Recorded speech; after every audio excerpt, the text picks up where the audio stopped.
Para este último ejercicio vamos a trabajar con las distintas operaciones booleanas.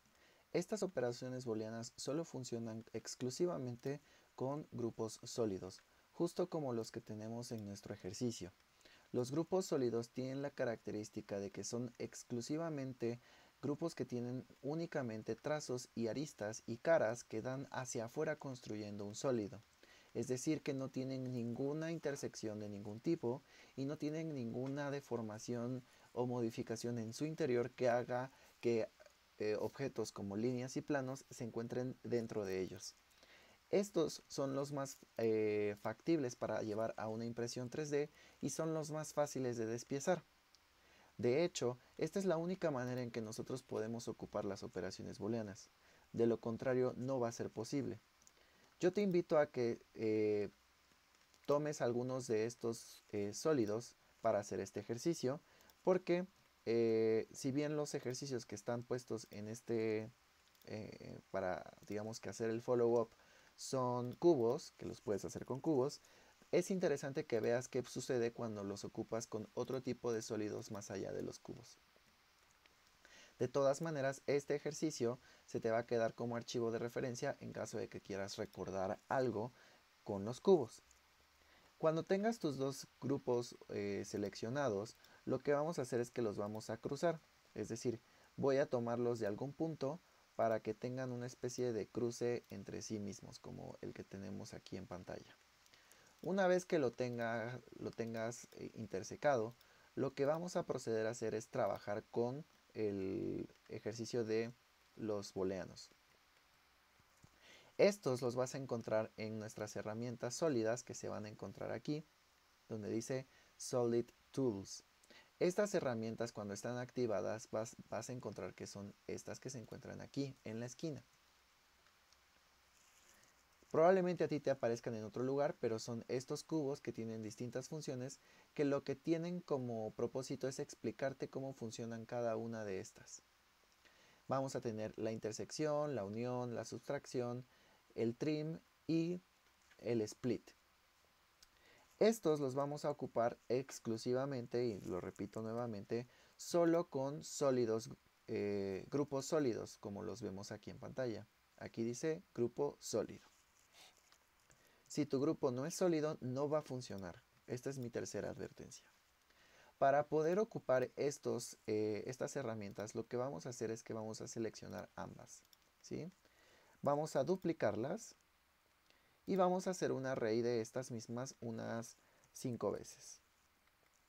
Para poder entonces constatar cuáles son los cambios que existen entre cada una de estas. Para poder hacer una operación booleana necesitamos dos unidades, es decir, dos grupos sólidos.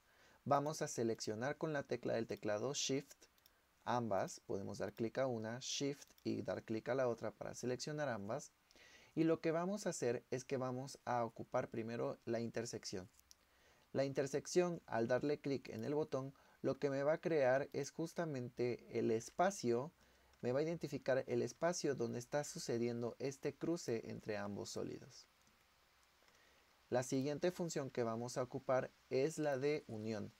Unión, como su nombre lo indica, es que cuando tengo una o más grupos sólidos o entidades sólidas, lo que va a hacer es que me las va a convertir en una sola.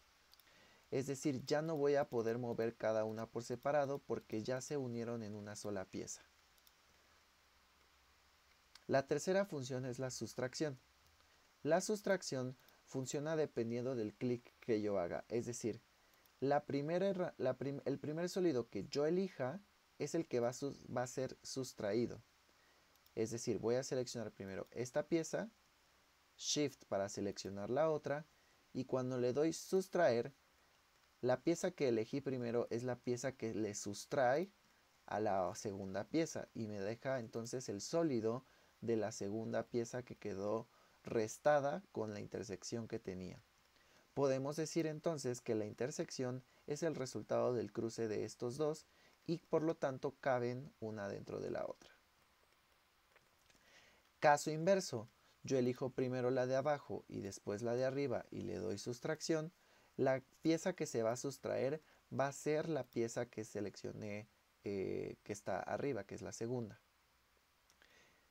Finalmente, vamos a trabajar con unas últimas dos herramientas. Estas herramientas, por favor, es importante identificarlas de acuerdo a su naturaleza. La primera de ellas es el trim. Trim lo que va a hacer es que cuando yo selecciono dos piezas, trim lo que hace es que me respeta la identidad de ambas, como podemos ver, pero lo que me va a hacer es que me va a dejar una completa y la otra intersecada. Caso contrario, si yo elijo primero una y después la otra y le doy trim, va a suceder el efecto inverso. Es importante que sepas cuál eliges primero y cuál eliges después para que sepas cómo tienen que encajar estas piezas. Finalmente, aquí me faltó copiar una. Si yo quisiese hacer la última función se llama split. Lo que hace split es que me corta todo la selección, dándome como resultado la intersección y ambos sólidos separados. Si yo le doy split, lo que va a suceder es que me va a generar el corte en una, el corte en otra y me va a dejar la intersección de ambas. Esto es como si yo hubiese combinado todas las funciones anteriores, es decir, tengo la intersección, que es esta, tengo la sustracción de una y tengo la sustracción de otra. Es así como tú puedes ir esculpiendo y puedes ir descubriendo qué otras volumetrías puedes ir creando a partir de distintos usos de sólidos. Con esto acabamos las herramientas básicas de SketchUp y vamos a proceder a trabajar con nuestros modelados de nuestros diagramas.